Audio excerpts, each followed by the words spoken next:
Harlem Legionnaires cluster leaves one dead. Weed dispensaries might have to move. Push for Bronx casino and boozy subway ads on trains. From WNYC, this is NYC Now. I'm Sean Carlson. Before we dive in, a quick note about the weather. We're expecting strong storms to push through our region Thursday night through Friday morning. The National Weather Service has issued a flood watch for all of New York City, so please take care out there. For the latest updates, head over to our website, Gothamist. Okay, now on to other news.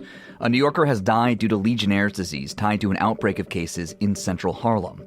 That's according to the city's health department, which is investigating a cluster of infections in the neighborhood. Health officials say more than 20 people have become ill with Legionnaires since July 25th. They've sampled cooling towers in the area and ordered building owners to remediate any affected by the outbreak. Legionnaires' disease is a type of pneumonia caused by bacteria that grows in water, often in plumbing and cooling systems. Officials are urging Central Harlem residents to watch out for flu-like symptoms and seek treatment if they get sick. New York State's legal marijuana industry is reeling from a sudden reversal by the state's cannabis regulators.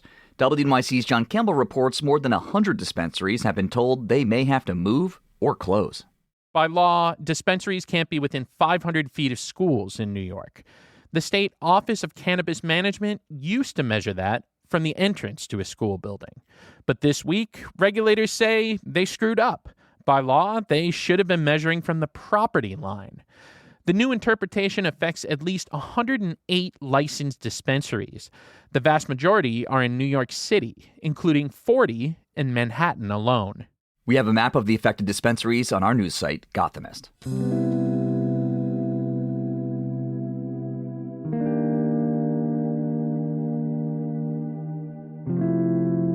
Mayor Adams is trying to revive an effort to bring a casino to the Bronx by vetoing the city council's vote against it. WNYC's Arun Venugopal has more. The bid by the gaming company Bally's was effectively dead earlier this month when the city council voted to reject its land use application. But the mayor said the council's move wasn't fair and that the casino would bring thousands of jobs to the Bronx. In response, Mara Davis, a spokesperson for the city council, released a statement criticizing the mayor and noting that Adams had issued his first and only land use veto not for housing, but for a casino applicant. Bally's says the $4 billion project would bring 15,000 union construction jobs and 4,000 permanent union jobs to the Bronx at an average wage of $96,000. Up next, ads for alcoholic beverages might be returning to MTA subways and buses. That's after the break.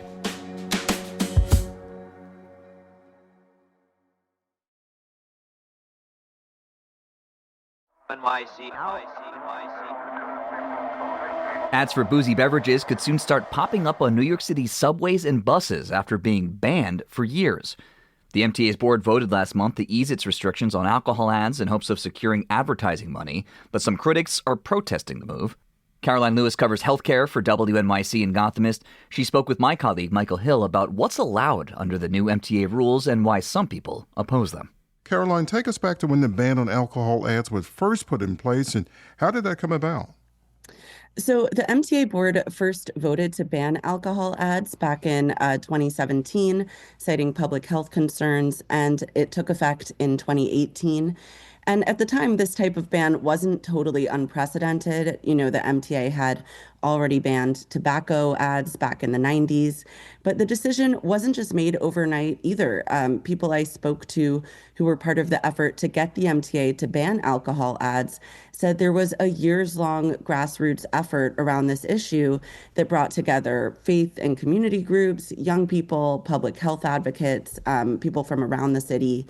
They made the case to the board that alcohol ads fuel underage drinking and also that advertisers were specifically targeting certain communities of color. So they made this an equity issue as well.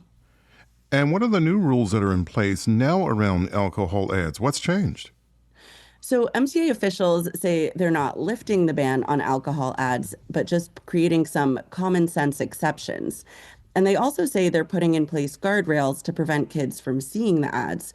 But I did review the policy changes, and they make it pretty clear that ads for alcohol are now allowed in a variety of formats throughout the system. So under the new policy, the MTA allows alcohol ads on billboards as long as they're not visible within 500 feet of a school, playground, or house of worship. It also allows the sort of the big wraparound ads that are sometimes on shuttle trains between Times Square and Grand Central. And it allows ads on the digital displays that are scattered throughout the system. But the MTA policy does say that alcohol ads aren't allowed on digital displays during certain morning and afternoon hours on weekdays when kids are usually commuting to and from school. What's the MTA's rationale for this change? Well, for one thing, MTA officials say the digital displays make it easier to control exposure to alcohol ads. So they say with this new technology, the ads can be randomized so they don't target any one particular neighborhood. And officials also say the changes were the result of some comparison research they did on other American cities. So they cited Chicago in particular, which eased its own ban on alcohol ads several years ago. But I think, of course, the central argument is that the MTA is missing out on revenue by rejecting ads that contain alcoholic beverages. In some cases, they say that includes ads for restaurants and sports venues. One MTA board member pointed out that people are seeing alcohol ads as soon as they get off the subway in some cases. So the MTA might as well be getting some of that money. And they said it could bring in an additional $7 to $10 million a year if they do allow these ads, though, of course, that's in a system with a budget of about $20 billion. On the other hand, you have everyone who pushed for the MTA to ban these ads in the first place. How are they responding? They're really taken aback. There were a few members of the public who did testify at MTA meetings about this issue ahead of the board vote last month. But advocates I spoke to said that the vote to loosen the rules happened much faster and with much less public input than the vote to put the ban in place, originally. And some people don't buy the argument that the MTA can really prevent young people from seeing alcohol ads just by limiting the digital displays to certain times of day. They're making the case that young people are traveling through the transit system at all hours.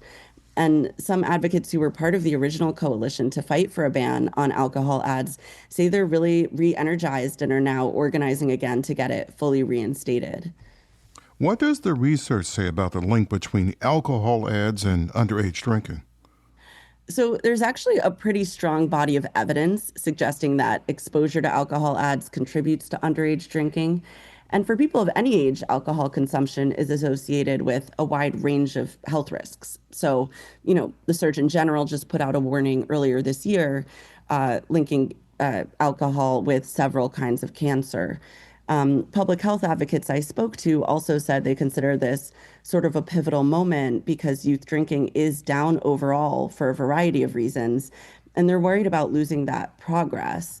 But I think part of the question at hand is how much responsibility the MTA has in the public health sphere and how it balances that with its revenue needs. Caroline, you said no ads or billboards within 500 feet of schools and houses of worship. But within 500 feet of schools, school children still have to walk to and from school, so they'll see these billboards. Yeah, I think that's part of it. I think, it's interesting to me that when I reached out to say to the MTA, what's your comment on sort of lifting this ban on alcohol ads? They were adamant that the ban is still in place. But the reality is these ads, if they're present throughout the system, people will be able to see them. Certainly advocates made the case that children, are not going to be limited to traveling during certain hours or in certain locations with their families if they have to go to after school activities. Some kids might have, jobs that they're working or, they might be traveling with their families. One advocate referred to the subway not just as the school bus for some kids, but as the family car. So I think, the fact is that when people are traveling on the transit system, that is a lot of exposure for a lot of people. Right. And certainly MTA officials said they have to consider their role as a public agency. That's WNYC's Caroline Lewis in conversation with my colleague, Michael Hill. Thanks for listening to NYC Now from WNYC. I'm Sean Carlson. We'll be back tomorrow.